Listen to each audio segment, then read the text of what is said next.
നമ്മുടെ ഉല്ലാസ് പന്തളം ചേട്ടൻ്റെയൊക്കെ ചെറിയൊരു വയ്യാകയിൽ ഇരിക്കുകയാണ്. ഞാനിതുവരെയും ജീവിതത്തിൽ മദ്യപിക്കാതെയും പോലിക്കാതെയും അങ്ങനെ ജീവിക്കുന്ന ഒരാളാണ്. പിന്നെ ചെറിയൊരു ചായക്കടയൊക്കെ ഉണ്ട്. അവിടെ രാവിലെ അമ്മ 4 മണിയാകുമ്പോൾ ഇവിടെ ലാറ്റക്സിന്റെ ഇവിടെ നമ്മുടെ പേരൂർക്കട ലാറ്റക്സിന്റെ ഓപ്പോസിറ്റ്. നിങ്ങൾ ഏത് സിനിമ എടുത്താലും സോഷ്യൽ മീഡിയയിൽ തരംഗം നിൽക്കുന്ന ആൾക്കാരായിരിക്കും സിനിമയിലുള്ളത്. പാൻ ഇന്ത്യൻ ബ്രാഞ്ച് എന്ന് പറയുന്നൊരു പരിപാടിയുണ്ട്. കൊള്ളാം, നല്ല സംഭവമാണ്. കോമഡി സ്റ്റാർസ് ഇറങ്ങിയ സമയത്തുള്ള സ്ക്രിപ്റ്റിങ്ങും ഇന്നത്തെ സ്കിറ്റുകളും തമ്മിലുള്ള ഒരു വ്യത്യാസം. അപ്പൊ നമ്മൾ കാത്തിരിക്കും 9 മണിയാകുമ്പോൾ കോമഡി സ്റ്റാർസ് വരും. പണ്ട് നമുക്ക് എന്ത് ആശയവും ഏത് രീതിയിൽ നമുക്ക് ചെയ്യാൻ പറ്റും. ഇന്ന് പൊളിറ്റിക്കൽ കറൻസ് ഒക്കെ ഉള്ളത് കൊണ്ട് ഭയങ്കര ബുദ്ധിമുട്ടാണ്. നേരിട്ട് ഒരു സ്നേഹമില്ല. വീഡിയോ കോൾ വിളിക്കും, ഭയങ്കര സ്നേഹം. വീട്ടിൽ വെച്ചാൽ വീഡിയോ കോൾ വിളിക്കും. ഞാൻ ഇതുവരെയും ആരെയും ഒരു പാര വെച്ചൊരു വർക്കൊന്നും ഇതുവരെ എടുത്തിട്ടില്ല. വീട്ടുകാരുടെ സപ്പോർട്ടൊക്കെ എങ്ങനെയാണ്? എന്നിലെ പ്രതിഭ പുറത്തേക്ക് കൊണ്ടുവരുന്നതിൽ വീട്ടിലിരിക്കുന്ന പ്രതിഭയ്ക്കും എനിക്ക് അങ്ങനെ ഭയങ്കര പ്രശ്നമുണ്ട്. ആരെങ്കിലുമൊക്കെ അവൻ ജാടയാണ് ഓവറാണെന്ന് പറഞ്ഞ് എനിക്ക് ഭയങ്കര വിഷമം ഫീൽ ചെയ്യും. ഇതില്ലെങ്കിൽ നേരെ ക്രിക്കറ്റ് എവിടെയെങ്കിലും ടൂർണമെന്റ് ഉണ്ടെങ്കിൽ അങ്ങനെ കളിക്കാൻ പോകും. ടീമിന്റെ പേര് LBW, ലാൽ ബാബു വാരിയേഴ്സ്. ഭാഷണ ഷാജി ക്യാപ്റ്റനായിട്ടുള്ള മാഫേറ്റേഴ്സിലാണ്.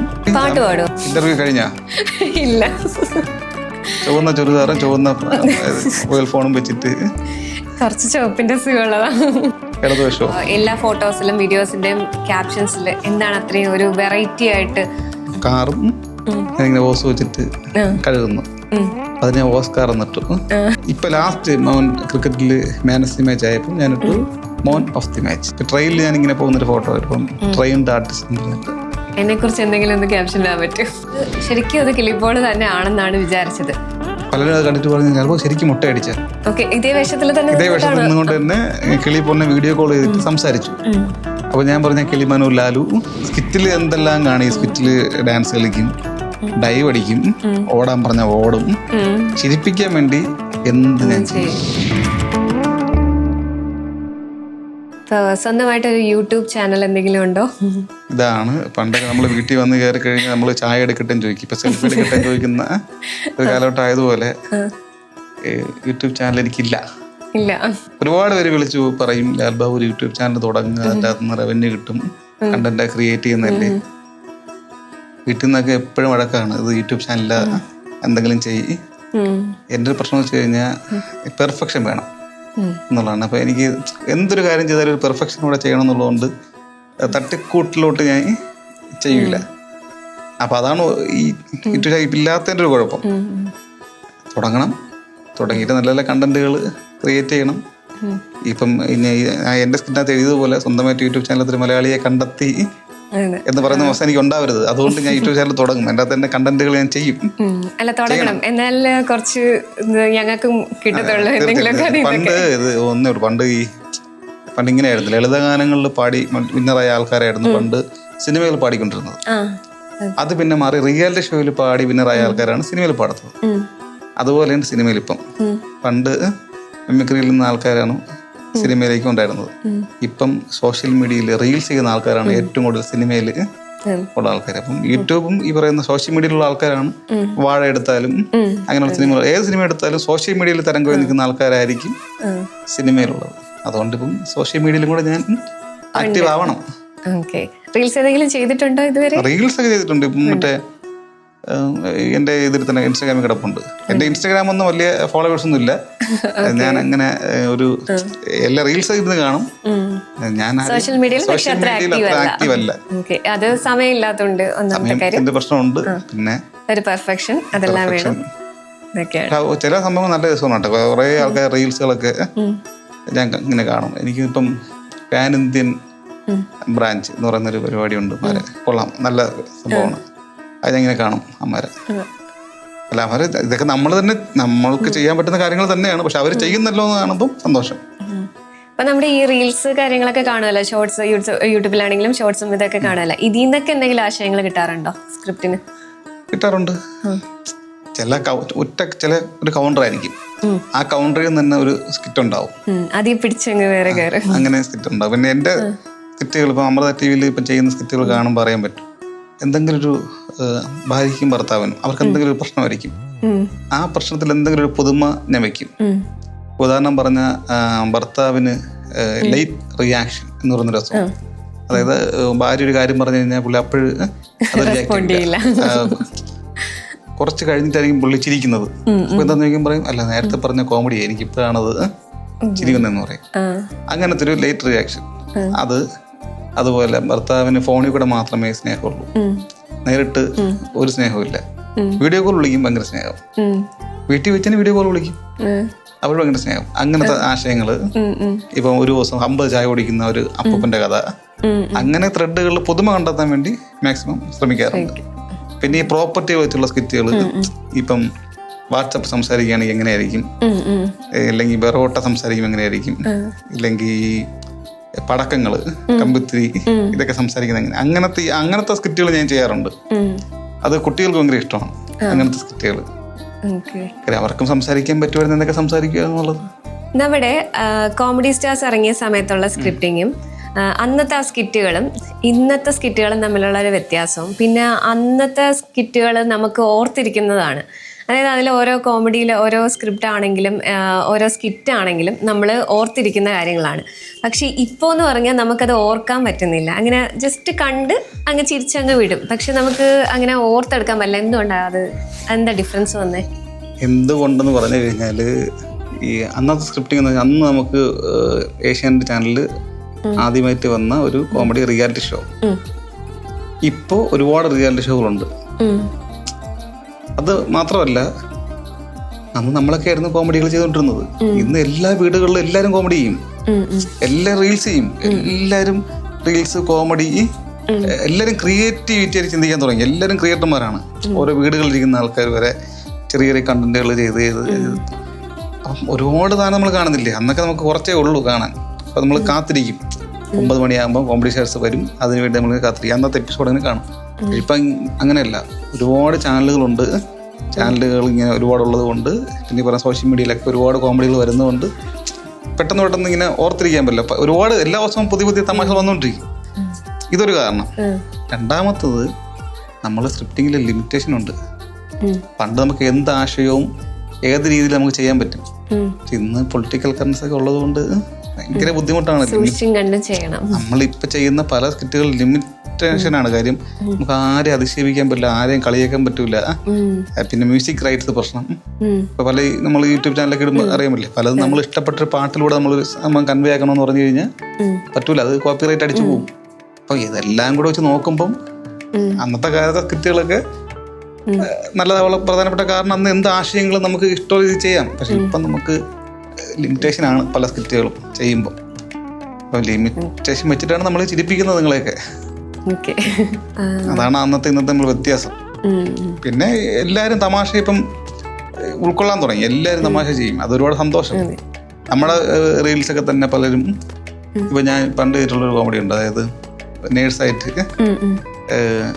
പാതിരാത്രി കഴിക്കണം എന്ന് പറയുന്നുണ്ടായില്ല. അപ്പം പാതിരാത്രി കഴിക്കണം. അപ്പം ഒരിക്കലും പാതിരാത്രി വന്നുമ്പോൾ എത്ര മണി കഴിക്കേണ്ടി വരും? 2 മണിക്കാണോ 3 മണിക്കാണോ എന്നൊരു തമാശകളൊക്കെ പല റീൽസ് ആയിട്ടൊക്കെ ചെയ്ത് സന്തോഷം.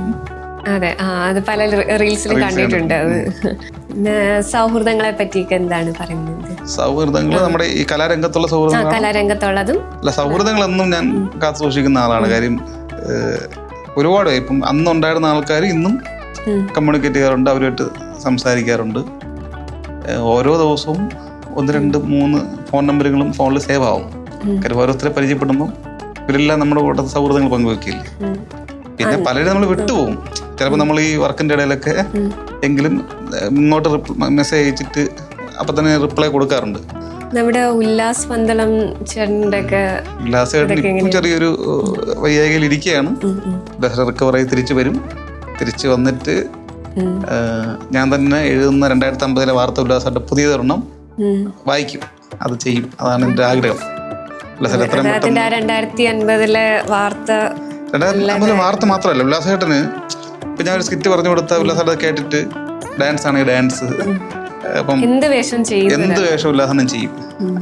ഒരു പിന്നെ ഭയങ്കര സൗഹൃദമാണ്. ഈ പറഞ്ഞില്ലേ സൗഹൃദങ്ങൾ, ഉല്ലാസേട്ടനായിരുന്നാലും നോബിച്ചേട്ടനായിരുന്നാലും കുട്ടികൾ നമ്മൾ ഒരുമിച്ചാണ്. അങ്ങനെ ഒരുപാട് പേര് പണ്ടുണ്ടായിരുന്ന എല്ലാവരും ഇപ്പോഴും സൗഹൃദത്തിൽ തന്നെയാണ്. ഞാൻ അവരോട് പെരുമാറുന്നതുകൊണ്ട് അവർ തിരിച്ചെന്നോട് ഇങ്ങനെ സ്നേഹത്തോടെ തന്നെ പെരുമാറും. പിന്നെ ഈ ഫീൽഡാണ്, ശത്രുക്കളൊക്കെ ഉണ്ടാവാം, എനിക്കറിഞ്ഞൂടാ. ശത്രുക്കളൊന്നും എല്ലാ ഫീൽഡിലും ഉള്ളൊരു കാര്യമാണ്. ഉണ്ട്, ശത്രുക്കൾ ഉള്ളതാണ് നല്ലത്. അത് ഒരു പ്രചോദനമല്ലേ. ആരുണ്ടെങ്കിലും ഇല്ലെങ്കിലും കഞ്ഞി പിടിച്ച് പോകണം, അത്രേ ഉള്ളൂ. സ്ക്രിപ്റ്റ് വർക്ക് ചെയ്യും, ജീവിച്ചു പോകണം, അത്രേ ഉള്ളൂ. ഞാൻ ഇതുവരെയും ആരെയും ഒരു പാര വെച്ചൊരു വർക്കൊന്നും ഇതുവരെ എടുത്തിട്ടില്ല. എനിക്കുള്ള വർക്കാണെങ്കിൽ ഞാൻ ചെയ്യും, അത്രേ ഉള്ളൂ. അല്ലാതെ അതെനിക്ക് കിട്ടിയേ പറ്റൂ, ഞാൻ അതിന് പോയി ഒരാളെ തള്ളിയിട്ടിട്ട് അങ്ങനെ നമ്മൾ നിലനിൽക്കില്ല ഒന്നും. പിന്നെ ഒന്നും ഞാൻ അങ്ങോട്ട് ഇടിച്ചു കയറി പോകാറില്ല. ഉണ്ടെങ്കിൽ ഉണ്ട്, ഇല്ലെങ്കിൽ ഇല്ല. ദൈവം നമുക്ക് എന്തെങ്കിലുമൊക്കെ എവിടെയെങ്കിലും കരുതി വെക്കും എന്നുള്ളത് വിശ്വാസത്തിൽ അങ്ങനെ മുന്നോട്ട് പോകും. പിന്നെ വീട്ടുകാരുടെ സപ്പോർട്ടൊക്കെ എങ്ങനെയാണ്? വീട്ടുകാർ ഭയങ്കര സപ്പോർട്ടാണ്. വൈഫ് എന്നിലെ പ്രതിഭ പുറത്തേക്ക് കൊണ്ടുവരുന്നതിൽ വീട്ടിലിരിക്കുന്ന പ്രതിഭയ്ക്കും സപ്പോർട്ടുണ്ട്. വൈഫ് നല്ല സപ്പോർട്ടാണ്. വൈഫിൻ്റെ വീട്ടുകാർ നല്ല സപ്പോർട്ടാണ്. എൻ്റെ അച്ഛനും അമ്മയും അനിയനും ഫുൾ സപ്പോർട്ടാണ്. അച്ഛൻ അമ്മയും, അതായത് അമ്മ ഒരു നഴ്സറി സ്കൂളിൽ ആയായിട്ടാണ് വർക്ക് ചെയ്യുന്നത് ഇപ്പോഴും. അപ്പോൾ കുഞ്ഞുങ്ങളോട് ഇഷ്ടമുള്ളത് കൊണ്ട് അമ്മ ആ ജോലിക്ക് തന്നെ, ശമ്പളം കുറവാണ്, അമ്മ ആ ജോലിക്ക് പോകും. അപ്പോൾ അമ്മ സ്കൂളിൽ ചെന്ന് പറയാറുണ്ട് എൻ്റെ മോൻ്റെ പരിപാടി ഇന്നുണ്ട്. കാരണം അമ്മയുടെ അടുത്തും ആൾക്കാർ പറയും മോൻ്റെ പരിപാടി കണ്ടു കൊള്ളാമെന്ന്. അപ്പം അമ്മ വീട്ടിൽ നിന്ന് പറയും. അച്ഛൻ ഇപ്പം എൻ്റെ എന്ത് പരിപാടി ഉണ്ടെങ്കിലും അച്ഛൻ മൊബൈലിൽ സ്റ്റാറ്റസ് ഒക്കെ ഇടും. പിന്നെ പല പരിപാടി ഉണ്ട്. പിന്നെ ഞങ്ങൾക്ക് ചെറിയൊരു ചായക്കടയൊക്കെ ഉണ്ട്. അവിടെ രാവിലെ അമ്മ 4 മണിയാകുമ്പോൾ ഇവിടെ ലാറ്റക്സിൻ്റെ ഇവിടെ നമ്മുടെ പേരൂർക്കട ലാറ്റക്സിൻ്റെ ഓപ്പോസിറ്റ് ഒരു കുഞ്ഞു ചെറിയൊരു കടയുണ്ട്. അവിടെ അമ്മ 4 മണിക്ക് എഴുന്നേറ്റ് ചായ അടിക്കും, അമ്മയും അച്ഛനും കൂടെ. അപ്പം അവർ അന്നത്തെ വരുന്ന ആൾക്കാരുടെ അടുത്തൊക്കെ സൗഹൃദങ്ങൾ പങ്കുവയ്ക്കുമ്പം എൻ്റെ കാര്യങ്ങൾ പലരും ചോദിക്കും, മോന് വർക്കില്ല. ചിലപ്പോൾ ഞാൻ പരിപാടി കഴിഞ്ഞിട്ട് വെളുപ്പിന് 4 മണിക്ക് വരുമ്പം അമ്മയുടെ അടുത്ത് ഇതായിരുന്നു ചോദിക്കുമ്പോൾ ഇതാണ് മോൻ കോമഡിയിലൊക്കെ ഉണ്ടല്ലേ എന്ന് പറഞ്ഞാൽ പിന്നെ അങ്ങനത്തെ. അപ്പം അമ്മയ്ക്കും അച്ഛനും എപ്പോഴും സന്തോഷമാണ്, അവരുടെ സപ്പോർട്ട്. വൈഫ് അതുപോലെ തന്നെ 2 മക്കളുണ്ട്, അവരും സപ്പോർട്ടാണ്. TV കാണുമ്പം എല്ലാവരും നല്ല സപ്പോർട്ട്, നാട്ടുകാർ സപ്പോർട്ടാണ്. അവരുടെ സപ്പോർട്ട് കൊണ്ട് ഇവിടം വരെ എത്തി. ഇനി മുന്നോട്ട് അങ്ങനെ അങ്ങ് പോകണം. അപ്പോൾ വിവാഹത്തിന് മുന്നേ ആണോ ഈ കോമഡി സ്റ്റാർസിലേക്ക് വന്നത്? അന്നേ ഉണ്ട്. അതായത് യൂണിവേഴ്സിറ്റി കോളേജിൽ ഞാൻ പറഞ്ഞില്ല, അന്ന് അവിടെ സ്മൈൽ പ്ലീസ് എന്ന പരിപാടിക്ക് പോകണം 2010 ആ സമയത്ത്. അതിനുശേഷം പിന്നെ ഇങ്ങോട്ട് കോമഡികൾ ചെയ്ത് അന്ന് കൂടുതലും ഈ സ്ത്രീവേഷങ്ങൾ ചെയ്യും. അന്ന് ഒരുപാട് ഫാൻസ് ഉണ്ട് സ്ത്രീവേഷങ്ങൾ ചെയ്യുമ്പോൾ. അപ്പം ഈ ഫസ്റ്റ് നൈറ്റ് സ്കിറ്റ് കഴിഞ്ഞിട്ട് ഒരുപാട് സ്കിറ്റുകളിൽ പെൺവേഷം ചെയ്യുമ്പോൾ ഒരുപാട് സപ്പോർട്ടും ഒരുപാട് ആരാധകരൊക്കെ ഉണ്ടായിരുന്നു. പിന്നെ ഇങ്ങോട്ട് വന്നപ്പോഴത്തേക്കും ഒരുപാട് പേര് ചെയ്യാൻ തുടങ്ങി, ഒരുപാട് ആൾക്കാർ ചെയ്യാൻ തുടങ്ങി. അപ്പം ഞാനും പിന്നെ പയ്യൊന്ന് ബാക്ക് വലിഞ്ഞു. പിന്നെ എന്താ പറയുക, നമ്മൾ ആ ചിരിപ്പിക്കാൻ നമുക്കത് ഓക്കെയാണ്. ഇപ്പം മുന്നോട്ട് സിനിമയിലൊക്കെ വ്യത്യസ്തമായിട്ടുള്ള കഥാപാത്രങ്ങൾ ചെയ്യണമെന്നുള്ളതുകൊണ്ട് ഇപ്പം ഞാൻ അങ്ങനെ ചെയ്യാറില്ല. സ്റ്റേജ് പരിപാടിയൊക്കെ ഉണ്ടെങ്കിൽ മാത്രമേ ചെയ്യാറുള്ളൂ. എന്ത് ചെയ്താലും നമ്മൾ ഞാനിപ്പം സ്ത്രീവേഷം ചെയ്യുമ്പോഴും ഒരു മിതത്വം പാലിക്കും. ഓവറായിട്ട് എങ്ങനെ ചെയ്യാറില്ല. ഒരു മിതത്തിലൂടെ എല്ലാ ലിമിറ്റഡാണ്, അങ്ങനെ ചെയ്യാവൂ. ഓവറായാലും ആൾക്കാർ ഓവറാണെന്ന് പറഞ്ഞാൽ എനിക്ക് അങ്ങനെ ഭയങ്കര പ്രശ്നമുണ്ട്. ആരെങ്കിലുമൊക്കെ അവൻ ജാടയാണ് ഓവറാണെന്ന് പറഞ്ഞ് എനിക്ക് ഭയങ്കര വിഷമം ഫീൽ ചെയ്യും, പെട്ടെന്ന് സങ്കടം വരും അങ്ങനെ കേൾക്കുമ്പോൾ. അതുകൊണ്ട് എല്ലാവരും സന്തോഷിപ്പിക്കാൻ വേണ്ടി നല്ലത് മാത്രം ചെയ്ത് മുന്നോട്ട് പോകുന്നു. ചിരിപ്പിക്കുകയും വേണം, എന്നാലോട്ട് നല്ല രീതിയിൽ ചിരിയും ചിന്തയും. അത് തന്നെ എൻ്റെ എല്ലാ സ്കിറ്റുകളിലും ഒരു ചിരിയും ചിന്തയും ഞാൻ എവിടെയെങ്കിലുമൊക്കെ ചേർത്ത് വയ്ക്കാൻ മാക്സിമം ശ്രമിക്കാറുണ്ട്. അതുപോലെ അത് ചെയ്തതാണ് അന്ന് മറ്റേ ഇതില് ആദിരാത്രി സ്കിറ്റിലെ അമ്മ. അത് ശശാങ്കന്റെ സ്കിറ്റില്ലേ, അതല്ലാതെ ഇങ്ങോട്ട് പറഞ്ഞ പല സ്കിറ്റുകളിലും. ഇപ്പം ഞാൻ ഇപ്പം ഈ ഇടയ്ക്ക് ചെയ്തൊരു സ്കിറ്റാണ് മനുഷ്യ ശരീരത്തിലെ അവയവങ്ങൾ സംസാരിക്കും. പല അവയവങ്ങൾ സംസാരിക്കുന്നു. അപ്പോൾ ഒരു മദ്യപാനിയുടെ അവയവങ്ങൾ മദ്യപാനി അവിടെ നിന്ന് മദ്യപിക്കുന്നു, അയാളുടെ അവയവങ്ങൾ സംസാരിക്കുകയാണ്. അപ്പം അയാളൊരു ബീഫ് എടുത്ത് കഴിക്കുമ്പോഴത്തേക്കും എടാ ഫാറ്റി ലിവറാണ്ടാ, എനിക്ക് നീ എന്നെ കൊല്ലടാ, അതാ എടുത്ത് കഴിച്ചെന്ന് പറയുന്നത് ഇവിടെ നിന്ന് അവയവങ്ങൾ സംസാരിക്കുന്നു. അപ്പം അത് അങ്ങനത്തെ ചിന്തകൾ. അപ്പം ആ സ്കിറ്റ് കഴിഞ്ഞപ്പോൾ ശ്വേത ചേച്ചി പറഞ്ഞു ഇത് എല്ലാ സ്കൂളുകളിലും കാണിക്കാൻ പറ്റിയ ഒരു ആശയമാണ്, ഇതൊരു ഭയങ്കരപ്പെട്ട സ്കിറ്റാണെന്നൊക്കെ പറഞ്ഞപ്പോൾ ഒരുപാട് സന്തോഷം. അതുപോലെ എന്ത് ഒരു പുതിയ ആശയങ്ങൾ വന്നാലും അതിൻ്റെ എന്തെങ്കിലും ഒരു നന്മയോ എന്തെങ്കിലും വെക്കാൻ ഞാൻ മാക്സിമം ശ്രമിക്കാറുണ്ട് സ്ക്രിപ്റ്റിൻ്റെ കാര്യത്തിൽ. നമുക്കിതിലൂടെ അല്ലേ പറയാൻ പറ്റൂ. നമ്മൾ പറഞ്ഞ ചിലപ്പോൾ ആരും നന്നായില്ലെങ്കിൽ സ്കിറ്റ് കണ്ട് നന്നാവണമെങ്കിൽ നന്നാവട്ടെ. ശരിയാ. ശ്വേത ചേച്ചി പറഞ്ഞു, ആ സ്കിറ്റ് കണ്ടിട്ട് പറഞ്ഞു ഈ സ്കിറ്റ് കണ്ടിട്ട് ഒരാളെങ്കിലും മദ്യപാനം നിർത്തും എന്ന് പറഞ്ഞു. അതിന് ഏറ്റവും വലിയ അവാർഡല്ലേ. ശരി, അതൊരു അവയർനെസ് പോലെയാണല്ലോ ആൾക്കാർക്ക് അത് കാണുമ്പോൾ. പിന്നെ നേരത്തെ കേട്ടില്ലേ സൗഹൃദങ്ങള്. ഇപ്പം എനിക്ക് ഒരുപാട് സൗഹൃദങ്ങളുണ്ട്, കുറെ സൗഹൃദങ്ങളില്ല. കാരണം ഞാൻ ഈ പറയുന്ന ഒരു കാര്യങ്ങൾക്കും അവരോടൊന്നും പോവാറില്ല. അപ്പം ഞാൻ എന്നെ പറ്റി പറയുമ്പോൾ അത് ഇതായിട്ട് തോന്നും.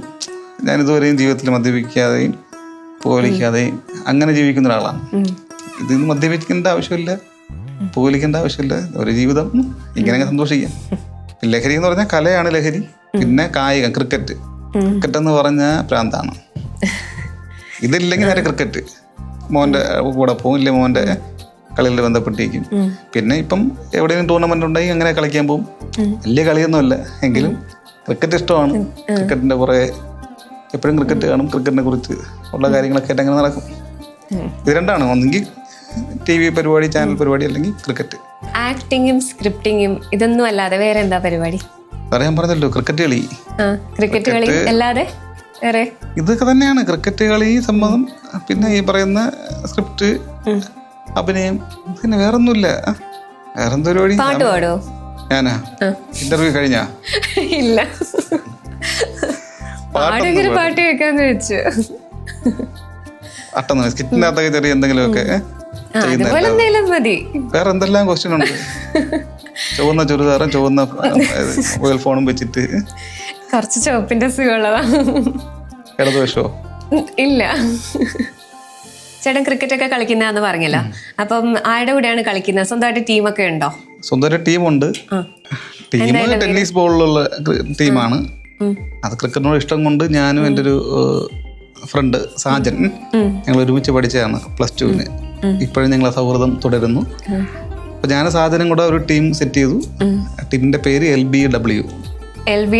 അതെന്താ അങ്ങനെ ഇട്ടത്? ലാൽ ബാബു വാരിയേഴ്സ്. അടിപൊളി. LBW. ടെന്നീസ് ബോളിൽ അത് അങ്ങനെ ടീമുണ്ട്.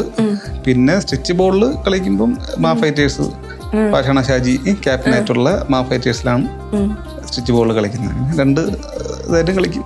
ഈ LBW എന്നുള്ളത് ചേട്ടൻ തന്നെ ഇട്ടതാണോ പേര്? ഞാൻ തന്നെ ഇട്ടതാണ്. അല്ലാതെ ഈ എന്താ പറയുക, ഞാനിങ്ങനെ സോഷ്യൽ മീഡിയയിലൊക്കെ എന്തെങ്കിലും എഴുതുമ്പോഴും ഈ ക്യാപ്ഷൻ ഒക്കെ എഴുതാറുണ്ട്.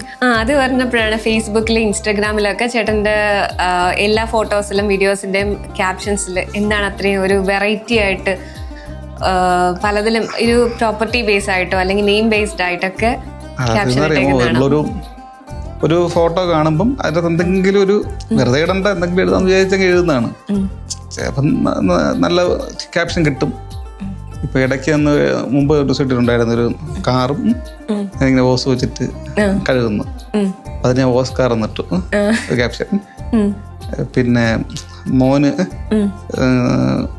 സ്കൂളിൽ ഓട്ട മത്സരത്തിനൊക്കെ സമ്മാനം കിട്ടിയപ്പം മോൻ നോട്ടപ്പുള്ളി ആയപ്പോൾ അതിന് പകരം മോൻ നേട്ടപ്പുള്ളി ആയപ്പോൾ എന്ന് പറയുന്ന സാധനം ഇട്ട്. പിന്നെ എന്താ പറയുന്ന, പിന്നെ അങ്ങനെ ഒരുപാട് പല പല ക്യാപ്ഷൻസ് ഇട്ടിട്ടുണ്ട്. ഇപ്പൊ ലാസ്റ്റ് മോൻ ക്രിക്കറ്റിൽ മാൻ ഓഫ് ദി മാച്ച് ആയപ്പോൾ ഞാനിട്ടു മോൻ ഓഫ് ദി മാച്ച്. അങ്ങനെ പല പല ക്യാപ്ഷൻസ്, രസകരമായിട്ടുള്ള ക്യാപ്ഷൻസ് ഇടും. പിന്നെ ചില ആൾക്കാർ ക്യാപ്ഷൻസ് കണ്ട് ചോദിക്കും, അല്ലെങ്കിൽ ഒരു ഫോട്ടോ തന്നാൽ ക്യാപ്ഷൻ ചെയ്ത് തരുമെന്ന് ചോദിക്കും. അപ്പോൾ എൻ്റെ ഒരു കൂട്ടുകാരൻ എനിക്ക് ഫോട്ടോ അയച്ചു തന്നു. ഒരു ഫാനിന്റെ മുകളിൽ പൂച്ച ഇരിക്കുന്ന ഒരു ഫോട്ടോ. എൻ്റെ പറഞ്ഞ ഇങ്ങനെ ക്യാപ്ഷൻ പറഞ്ഞാണ്. അപ്പൊ ഞാൻ പിന്നെ അപ്പൊ തന്നെ അയച്ചു കൊടുത്ത്. എന്തായിരുന്നു അത് ക്യാപ്ഷൻ? ക്യാറ്റ് കൊള്ളാൻ കയറിയതായിരിക്കും, ക്യാറ്റ് പോവാൻ നോക്കണം. കാറ്റും ക്യാറ്റും എല്ലാം കൂടെ വെച്ചിട്ട് അപ്പൊ അങ്ങനെ ഇട്ട് കമ്പൈൻ ചെയ്തു. ചില സാധനങ്ങൾ പെട്ടെന്ന് കിട്ടുമ്പോ നമുക്കത്. ട്രെയിനിൽ ഞാൻ ഇങ്ങനെ പോകുന്നൊരു ഫോട്ടോ ഇപ്പം ട്രെയിൻഡ് ആർട്ടിസ്റ്റ് എന്ന് പറഞ്ഞിട്ട് എന്നെ കുറിച്ച് എന്തെങ്കിലും ഒന്ന് ക്യാപ്ഷൻ ഇടാൻ പറ്റും? സല്യൂട്ട്. ഇതും ഇതെല്ലാം കൂടെ വെച്ചിട്ട്. നമ്മുടെ കാക്കിപ്പട മൂവിയിലേക്ക് ചേട്ടൻ ഇപ്പൊ ചെയ്തു എന്ന് പറഞ്ഞില്ലേ, എങ്ങനെയാ അതിലേക്ക് വന്നത്? ശരിക്കും അത് ഷിബു ലവാൻ ആർട്ടിസ്റ്റ് ഉണ്ട്. ഷിബു ചേട്ടൻ പറഞ്ഞിട്ട് ഒരു സിനിമയുണ്ട്, നീ അതിൻ്റെ അകത്ത് പോയി ചെയ്യണമെന്ന് പറഞ്ഞു. അപ്പൊ പൊതുവെ എനിക്ക് ചാനൽ വർക്കുകൾ ഉള്ളത് കൊണ്ട് ഞാൻ ആദ്യം അങ്ങോട്ട്